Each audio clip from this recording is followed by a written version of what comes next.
महिलांच्या सन्मानासाठी युवा मोर्चा मैदानात. काँग्रेस विरोधात अहिल्यानगरमध्ये जोरदार घोषणाबाजी. संसदेत महिला आरक्षण विधेयकाला विरोध करून देशातील नारीशक्तीचा अपमान करणाऱ्या काँग्रेस आणि इतर विरोधी पक्षांविरोधात आज भारतीय जनता युवा मोर्चाच्या वतीने अहिल्यानगर येथे प्रचंड संताप व्यक्त करण्यात आला. भाजपचे शहर जिल्हाध्यक्ष अनिल मोहिते यांच्या मार्गदर्शनाखाली युवा मोर्चाच्या कार्यकर्त्यांनी रस्त्यावर उतरून जोरदार घोषणाबाजी करत आंदोलन केले. गेल्या 50 वर्षात काँग्रेसने देशाला केवळ अधोगतीकडे नेण्याचे काम केले आहे. आता जेव्हा पंतप्रधान नरेंद्र मोदी महिलांना त्यांचे हक्क देण्यासाठी आरक्षण विधेयक आणत आहेत, तेव्हा त्याला विरोध करून काँग्रेसने आपली महिला विरोधी आणि देशविरोधी मानसिकता पुन्हा एकदा सिद्ध केली आहे.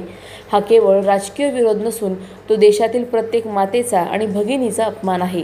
युवा मोर्चाच्या वतीने यावेळी असा इशारा देण्यात आला की आगामी 5 राज्यांच्या निवडणुकांमध्ये देशातील नारी शक्ती या अपमानाचा बदला घेतल्याशिवाय शांत बसणार नाही.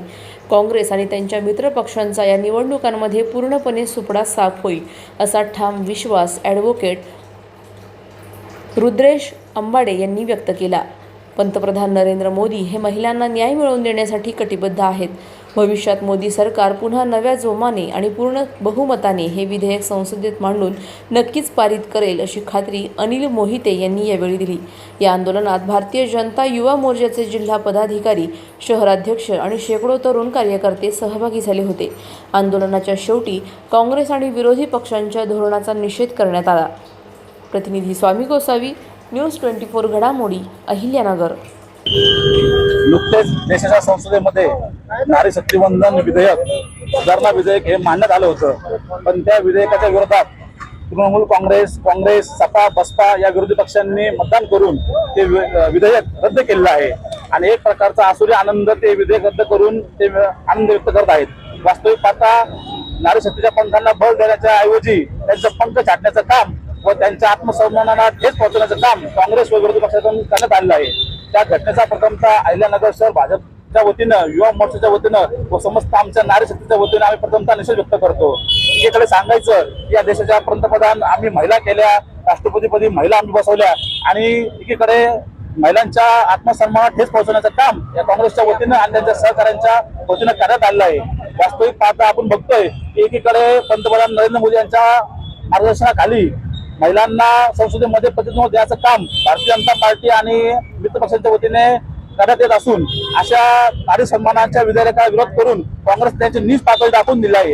यांचं परिवारवादी राजकारण संपुष्टात येईल या भीतीनं त्यांनी या विधेयकाला विरोध केला आणि त्यांची जातीयवादी नीच देशविरोधी प्रवृत्ती दाखवून दिली आहे. त्या घटनेचा आम्ही भारतीय जनता पार्टीच्या वतीने निषेध करतो आणि भविष्यात येत्या काळामध्ये नारी शक्ती त्यांना त्याची जागा दाखवल्याशिवाय राहणार नाही आणि संसदेमध्ये बहुमताने हे विधेयक भविष्यात पारित होईल असा आम्हाला नरेंद्र मोदी यांच्या कार्यकर्त्यांवर विश्वास आहे.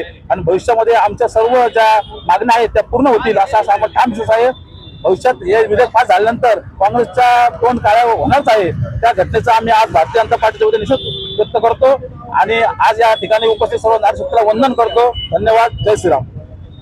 आपल्या सगळ्यांना माहिती आहे की काँग्रेसनी जी नीती या देशात मागच्या 50 वर्षापासून स्वातंत्र्यानंतर अवलंबली आणि ज्यामुळे देशाला अधोगतीला पोहोचवलं, अशा पद्धतीचं नीच कारस्थान काँग्रेसने संसदेत केले आणि आमच्या नारी शक्तीचा अपमान काँग्रेसने केलाय. आपण नेहमी पाहिले की भारतीय जनता पार्टी ही नेहमी आमची जी नारी शक्ती आहे, स्त्री शक्ती आहे, हिच्या पाठीमागे खंबीरपणे उभं राहिली आहे. आणि आज आपण पाहिलं की याच भावनेतून भारतीय जनता पार्टीने संसदेत विधेयक आणलं.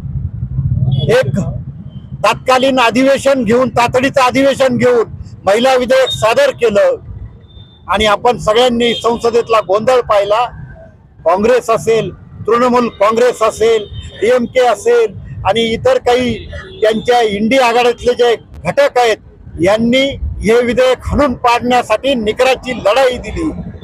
महाराष्ट्रातील उद्धव ठाकरे सेना असेल, शरद पवार राष्ट्रवादी असेल, यांनी याच्यात सहभाग घेतला आणि या सगळ्या मंडळींनी आमच्या स्त्री शक्तीचा जो अपमान केला आहे त्याचा निषेध करण्यासाठी देशभरात भारतीय जनता पार्टीचे कार्यकर्ते रस्त्यावर उतरलेत.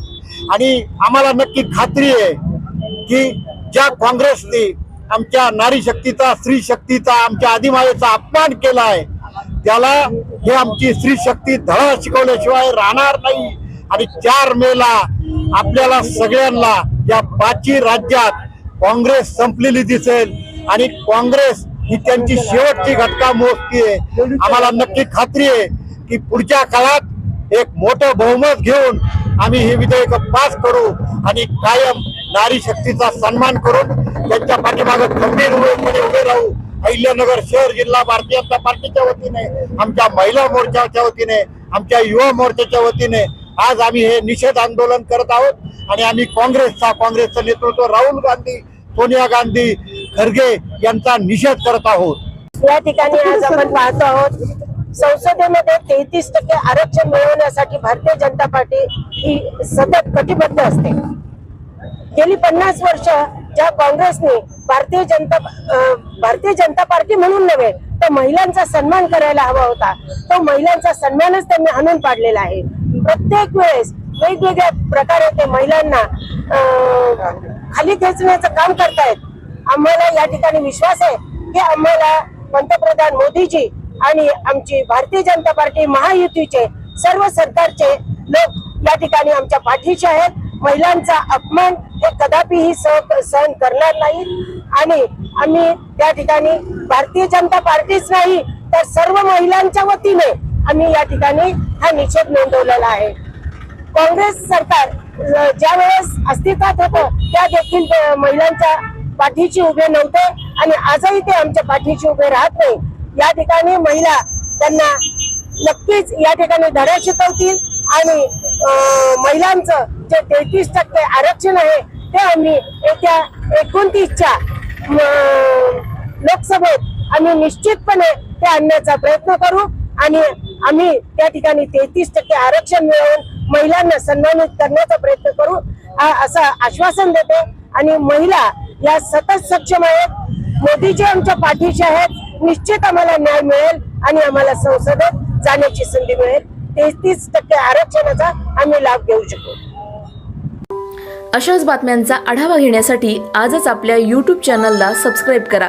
बातमी आवडल्यास लाईक करा आणि इतरांपर्यंत शेअर करा.